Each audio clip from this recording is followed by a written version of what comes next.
Hi, I'm John, and this is Scarlett the Four-Eyed Cuda. Today we're going to upgrade the charging system on the Cuda. And what do I mean by that?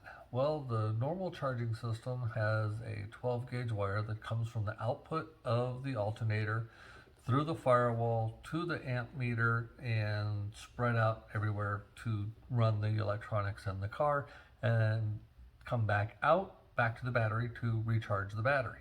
Well, these cars from the 50s, 60s, and 70s aren't running necessarily what we would consider a proper gauge wire for a lot of electrical usage. For case in point, the 1971 Plymouth Cuda, I believe, ran a 12 gauge wire from the output through the firewall and into the amp meter. Some people tell me it's 10, but I've been talking with Tommy White at Parts Hound, and they make reproduction harnesses, and he's telling me it's a 12, not a 10. So therefore I'm going to use that information for this video. He makes great stuff. I've referenced him before in my AC switch for my slider, that electrical connection that got melted. You know, he supplied me with the appropriate connectors and gauge wires, and it's factory perfect. So I believe he knows what he's talking about from that perspective. So what am I going to do? I'm going to take a 4 gauge wire, which I know is overkill. I could probably get away with a 6 or potentially even an 8.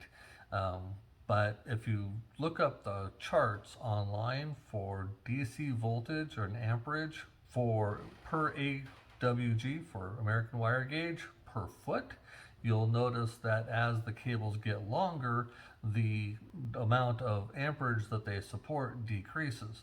So therefore I'm going a little bit more overkill for my initial install, because once I'm done with this, the next upgrade is to replace the alternator with a higher output alternator, especially higher output at idle, to run the electrical system that you need, because at RPM you're going to be generating more anyway, so your wipers and your headlights and the radio and all that stuff is typically fine.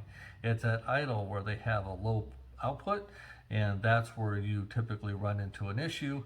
And that's where I am, because if you watch the amp meter gauge where it goes charging, discharging, well, I sit on the edge of the, a little bit on the discharging side when I'm sitting there coming back from a cruise or a car show. So that's why I want to put in a new alternator.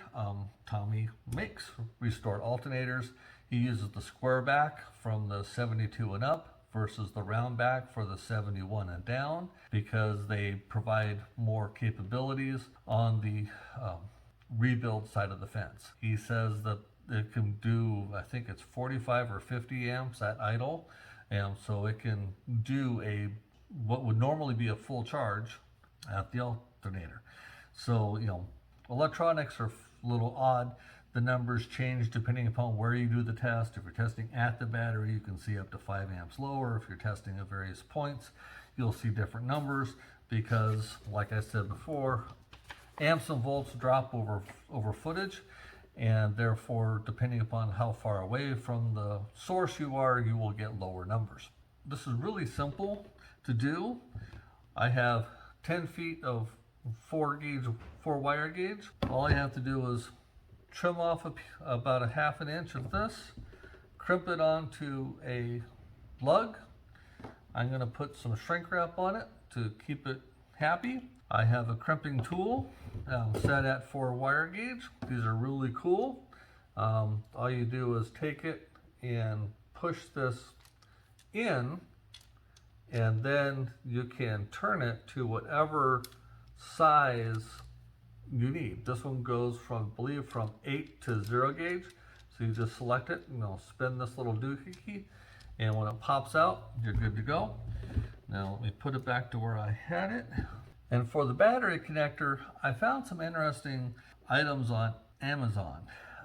This is from Recoil, or recoilcaraudio.com. What it is, it's a battery post relocation kit, if you will. But you've got this post sticking straight out the top of the battery.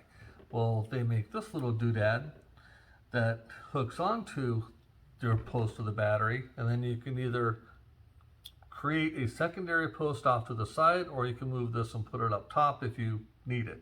I wanted it off to the side. I want to be careful with hood clearance. I'm not sure that'll be an issue, but if it's off to the side, it's awesome. And then when I show you the way the cable routes stock, it comes up from the relay and then twists and then lands over. So it's kind of this S snake shape. And I think putting it off to the side horizontally, that will then take that twist out of it and be more of a direct line and put less strain on the cable. This has the ability to hook up either between 4, 8, and I think 2 and 0 gauge wire, depending upon which hole you want to use and which little sleeve adapter. I've already trimmed this one and put the 4 gauge sleeve adapter on it. You can see it's got a little hole there for the Allen screw to go in and crush and keep it.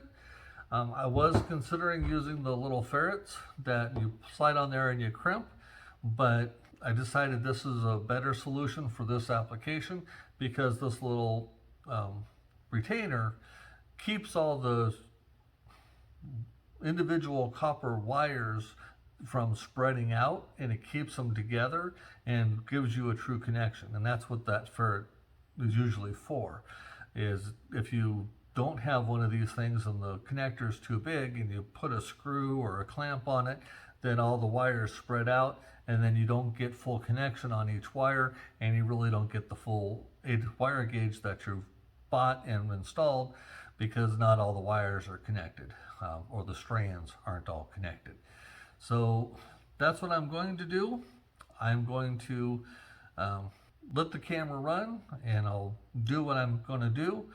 And if there's parts that I think are interesting or helpful, I will keep those in the edit. Otherwise, I'm going to drop them so you're not bored half to death. All right, so let's go on the journey.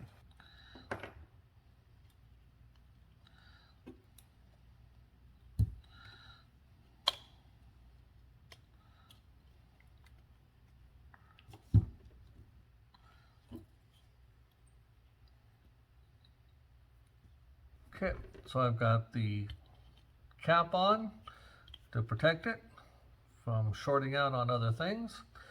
I have a piece of heat shrink tubing that I will butt up against this and then shrink it after the fact once I know everything's 100%. The battery cable will come on off the post and onto here. And so now we are ready to run this cable through the car, and I will move over to the engine compartment so you can see what I'm doing. All right, so as you can see, this is that little snake twist I was telling you about. It goes down. This is going to go just like this, and that will slide over and go horizontally now. And then this cable will run around the engine compartment and end up over here where my alternator is. And I'll show you a better view of that once I get there. So let's route this cable. All right, so that's all ran. You can see how it comes down. I'll use some zip ties to pretty it up, but I try to use the stock wire harness holders wherever possible. And then I'll do some zip ties on this side to keep it in place. And here I've got plenty of slack here and for the connector on the output of the alternator. And so I'll have plenty of extra. And then I'll run this possibly behind the evaporator. I believe that's the evaporator on the air conditioner. And put some zip ties to hold the cable in place. And I've got plenty of room for the engine vibration going back and forth, so I won't have any problems that way. I'm not going to bore you with zip ties, but when I trim and crimp this, I'll come back and then we'll connect it up. Okay, I decided I'll do the zip ties last. So here I have some electronics strippers. They're really old. I've had them since high school.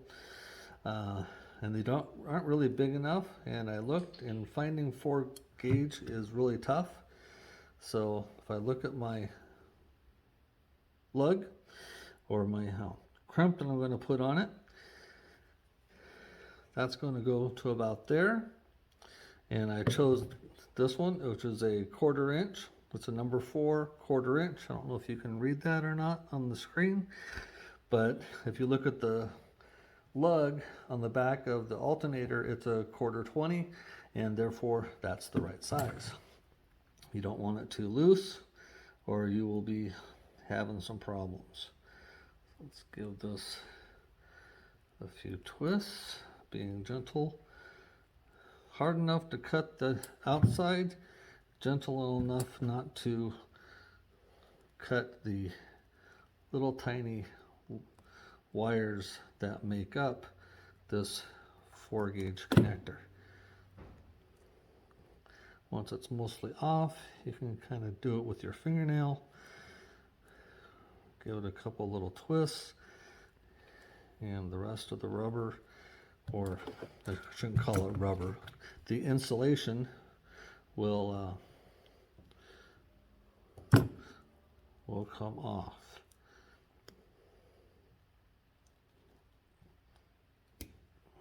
There we go.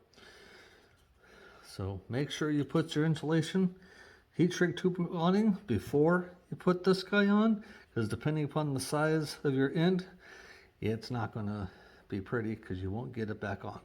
You won't be able to get it. And you can see that lines up nicely. Put that on. This guy is set to to a 4-gauge cable.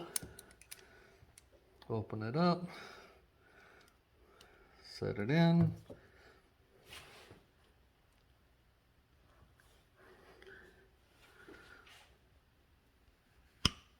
Give it a crimp. That's one. I usually do 2 because they're never on center when you want them to be.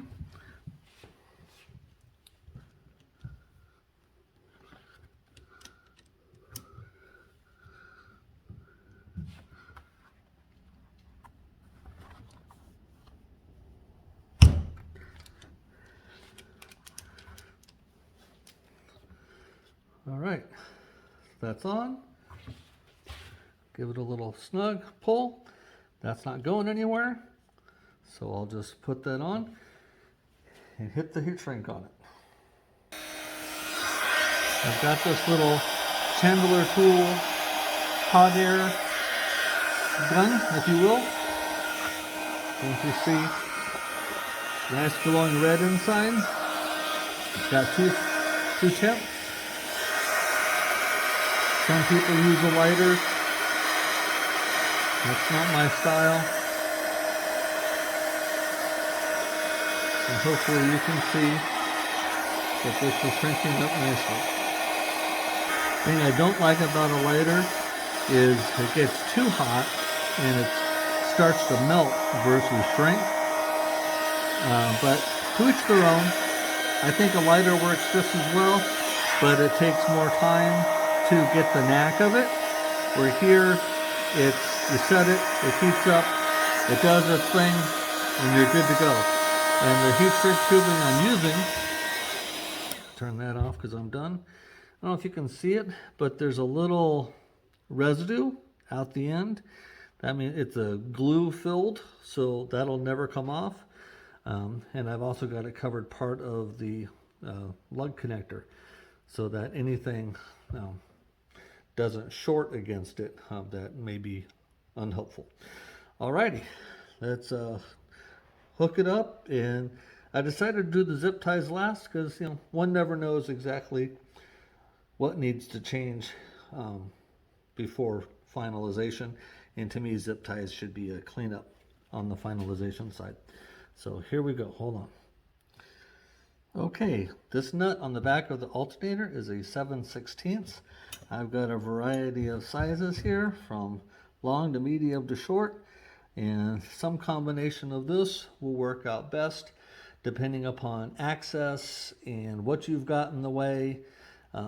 You will be better off or worse off than I am, because as you can see here, I've got this in the way, blocking part of my access down at the bottom down here.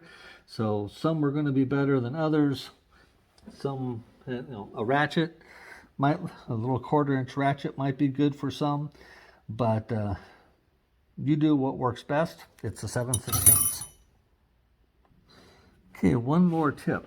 There are 2 nuts on this alternator. There's a nut on the back side that holds the stud in place, and then there's a nut on the front side that clamps all your connectors together. So if you can, try to get something to hold the back nut from turning so that you aren't actually removing the stud from the housing when you do this. So let's give this a shot here.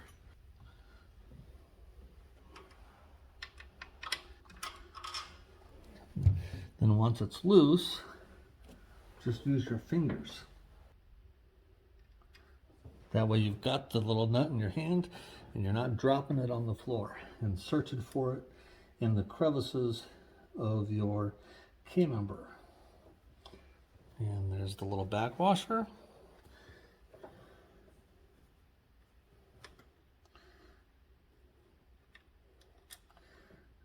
Here's the connectors off.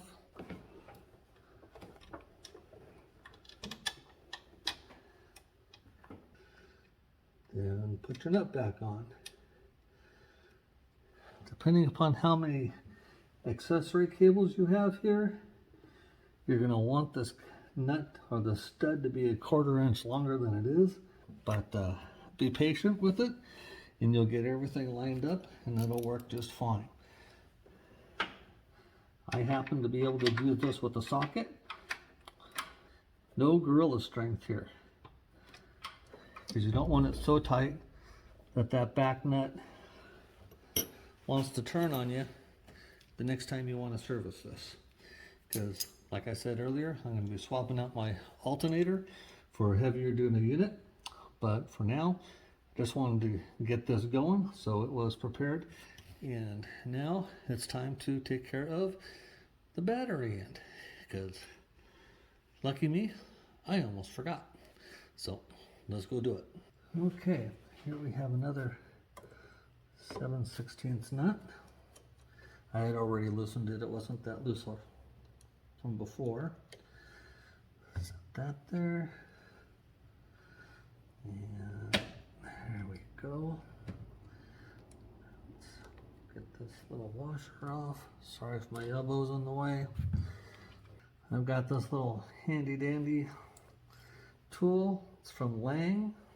Does it have a part number on it? 202, made in USA. That goes on.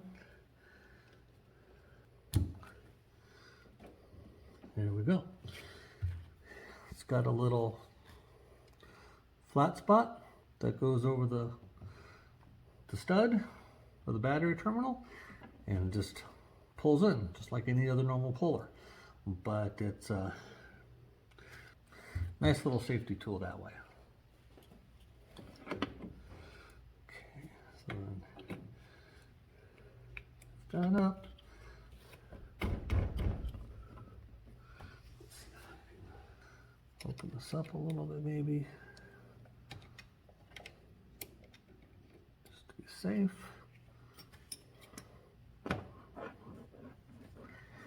Give it a little wiggle, wiggle, wiggle. And a little adjustment to make sure that it looks nice, straight. Tighten it up. Again, you don't need to be a gorilla. Just the good old German Guten tight is all you need. I'll go on there. And I dropped stuff, so let me go pick it up. Okay, I'm back from picking stuff off the floor. And now you can see that this will now be a nice, clean, straight connection.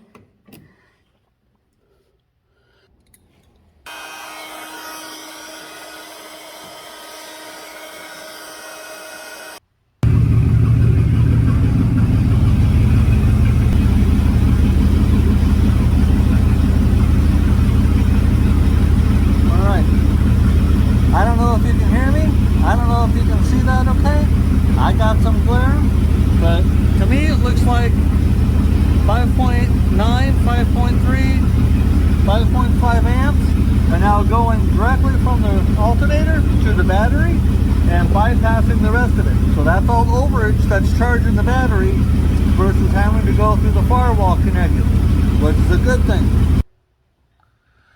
All right, so we're done. Well, at least from your perspective, we're done.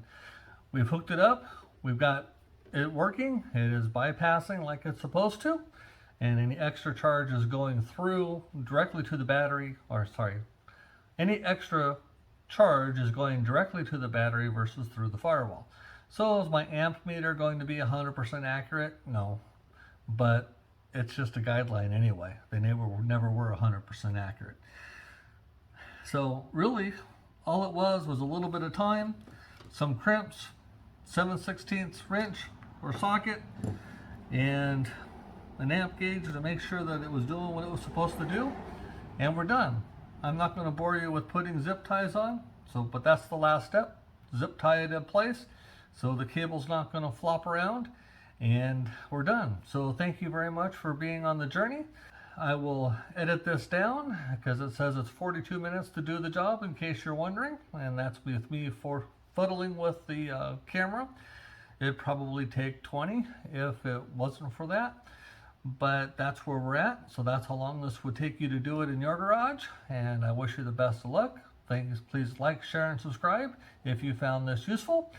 And if you didn't, please do it anyway, because I could use the subscribers, and that will help me get to No Name Nationals in 2024. Because I need 500, and I think I'm at 161 at this point in time on December 14th of 2023. Have a great day, and I wish you the best. Merry Christmas if I don't talk to you sooner. Bye-bye.